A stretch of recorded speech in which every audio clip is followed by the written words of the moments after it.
I was struck this week by how much our mindset matters. Well, actually, how much my mindset matters. So, those of you who know me already know this. Those of you who don't, hey, now you'll know. I basically live a double life. Don't worry, I'm Tasha. But part of the time I'm in Northern California, part of the time I'm in Northern Israel. Basically, we have two lives.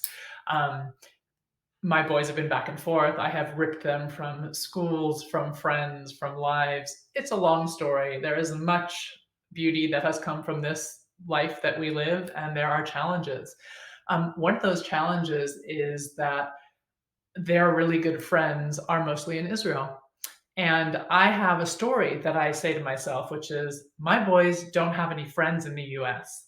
And that story is not really a good one to be walking around with. So it doesn't really help me show up as the parent who I want to be. Parent that I want to be, whatever. Parent who I want to, the parent I want to be. What I notice is that when I'm walking around with that story in my head, right, I'm telling myself, my boys don't have friends here. It's like whenever they come to me with a concern of any kind or an issue with a friend or a social issue of any kind, or if I'm noticing that they're home on the weekend, they're not going out, I immediately go to that dark place and I start to talk, blah, blah, blah. And I start to try to help them realize that everything's okay and maybe they should not close doors so quickly and there are really nice people here and I grew up here and I turned out fine and I have great friends and all of these things, and guess what, none of them help their mood. None of them help things go better. And one of my boys in particular, he was doing really well and then kind of tanked a couple of weeks ago. And I just noticed that things were tough. And I had this script in my mind, right? He doesn't have any friends here. And I was talking and talking at him and talking at him, and things were not getting better.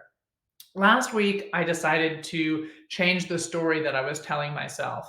And I wasn't going to go all Pollyanna, right? Because y'all know that's not me. Like, hey, my kids have awesome friends here. No, but I changed the story to say something like, um, my boys are slowly making friends, or my boys will find their people here. And that mindset shift within me did a lot.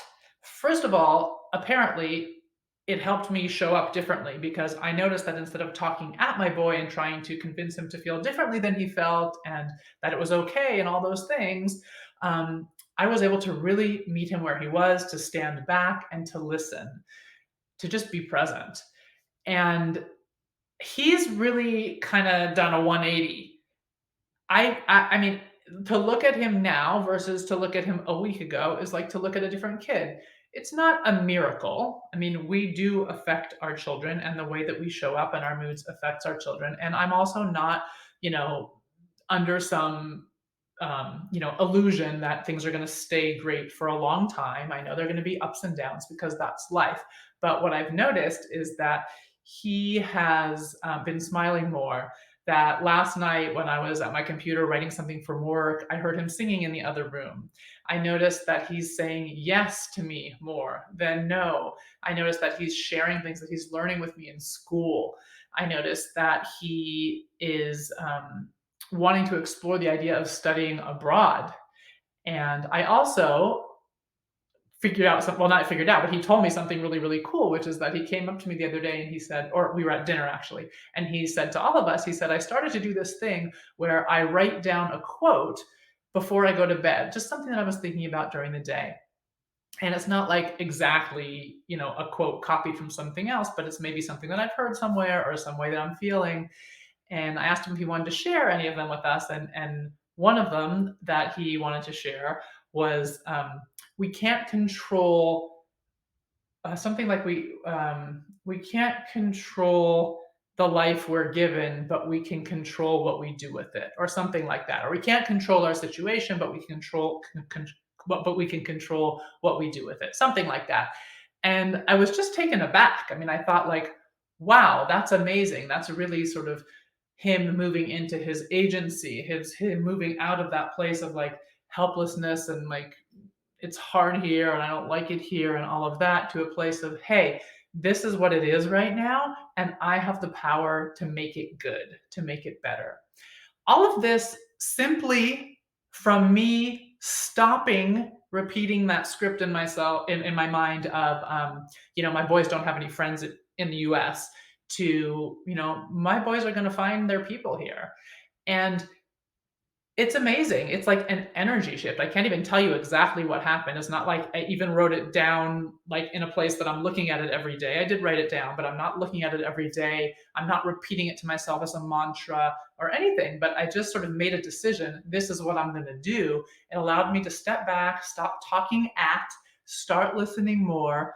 I wasn't worried. I could meet him where he was.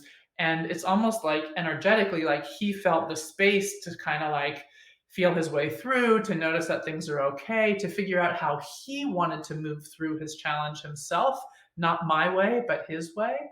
And things are a lot brighter. So, what I want to encourage you to do is to think about, is there a story that you're telling yourself that is getting in the way of you showing up as the parent you want to be? Or a story that you're telling yourself that is getting in the way of you showing up in your life in any way that you want to show up? And what I like to do in terms of like rewriting the story is to first write down or say out loud. I like to write it down somewhere in a journal or something. It doesn't need to be public information, but if you want to, I'd love for you to share below in the comments. That would be awesome because I like to hear, but you don't have to. In any case, the first part is, what is the script? What is the story that you're telling yourself now? So you just write that down. Like right now, I'm telling myself that I don't enjoy spending time with my boy. That might be where you're at right now. I don't really like him right now. I don't enjoy him right now. And then the new story that you might want to adopt could be something like, there are sweet moments each day that I enjoy with my boy. Notice that it's small.